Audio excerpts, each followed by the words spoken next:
পয়সা চুরি হয়েছে, এরা অনশন করছে খাওয়া দাওয়া করে, হাজারো রকম অভিযোগ। যখন দেখলো যে সেটা ধোপে টিকলো না, তারপরে তারা এখানের মধ্যে ভিতরের মধ্যে থেকেই একটা রাজনৈতিক গোষ্ঠীকে তারা পৃথক করলেন। যখন দেখলেন যে না তাতেও দমানো গেল না, তারপরেও আমরা নবান্নে গিয়ে ধর্ণা দিলাম বা হরিশ মুখার্জি স্ট্রিটে গিয়ে মিছিল করে এলাম,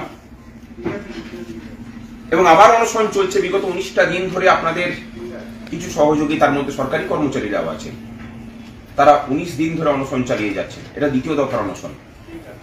যে সরকারের উচিত হচ্ছে যে সে অনশনকারীদের সাথে এসে কথা বলা, অন্তত ব্রিটিশ আমলেও তাই হতো, সেই সরকার লিখিত অনুরোধ সত্ত্বেও একটা মেডিকেল টিম পর্যন্ত পাঠায়নি, অ্যাম্বুলেন্স পর্যন্ত দেয়নি।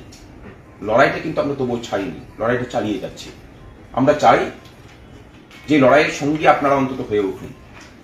এরপরে যদি অনেকের মনে হতে পারে যে আমাকে যদি বদলি করে দেয় তাহলে আমার পাশে কে থাকবে, কথা দিয়ে যাচ্ছি যে বদলি হলে পরে যেমন ভাবে খাদ্য ভবন ঘেরাও করে রেখেছিলাম, ঠিক সেরকম ভাবে নিউ সেক্রেটারিয়েট বিল্ডিং ও ঘেরাও করে রাখা হবে।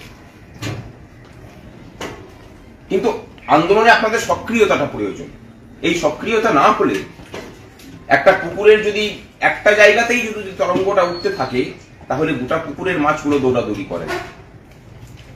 গোটা পুকুরের মাছকে কিন্তু দৌড়াদৌড়ি না করলে গোটা পুকুরের মধ্যে তরঙ্গ ওঠা সম্ভব নয়।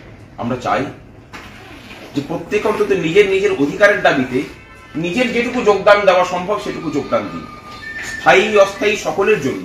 গতকালকেও আমরা অস্থায়ী কর্মচারীদের দাবি দাওয়া নিয়ে দরবার করে এসেছি, বেশ কিছু নিয়ে আদায়ও হয়েছে, বেশ কিছু সেক্টরে। সকলের নিয়ে লড়াই চলছে, এবং এই যে লড়াই, ঐতিহাসিক যে ঐক্যবদ্ধতা আমরা সরকারি কর্মচারী এবং শিক্ষকরা মিলে তৈরি করতে পেরেছি, জয়ের দোরগোড়ায় যে আমরা এসে দাঁড়িয়েছি, সেখানে নিজেদের অংশগ্রহণের জন্যই।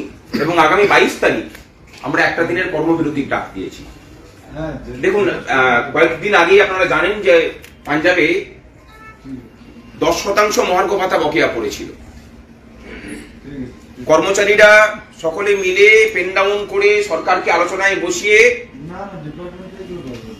6% আদায় করেছেন, বাকি 4% 1 মাসের মধ্যে দিয়ে দেওয়ার কথা পাঞ্জাব সরকারের। আমরা ঐক্যবদ্ধ হতে পারছি না বলে এই জায়গাটা আটকে যাচ্ছি।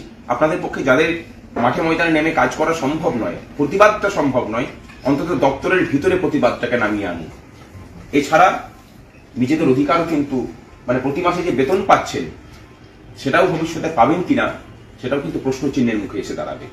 অর্থাৎ চাপ দিলে পাওয়া যায়, অর্থের সংকট নেই, সেটা আমার থেকে আপনারা আরো হয়তো ভালো করে বুঝেন যে অর্থের সংকটটা নেই, শুধু যেটা প্রয়োজন পরিকল্পনা খাতে অর্থটাকে ঠিকঠাক করে ব্যয় করা। আর আমাদের বেতন খাতের যে পয়সাটা কেন্দ্র থেকে নিয়ে আসছে সেই টাকা খরচাও তো তারা করছেন না। শুধুমাত্র গত আর্থিক বছরেই 9,000 কোটি টাকা আমাদের বেতন খাত থেকে বাঁচিয়েছেন। এই 9,000 কোটি টাকা যদি ব্যয় করতেন তাহলে 16% মহার্ঘ ভাতা এক্ষুনি মিটিয়ে দেওয়া যায়। 10%কে বাদ দিয়েই বলছি, কিন্তু এই 10%কে ধরে বলছি না, এক্সট্রা 16% মহার্ঘ ভাতা এক্ষুনি মিটিয়ে দেওয়া যায়।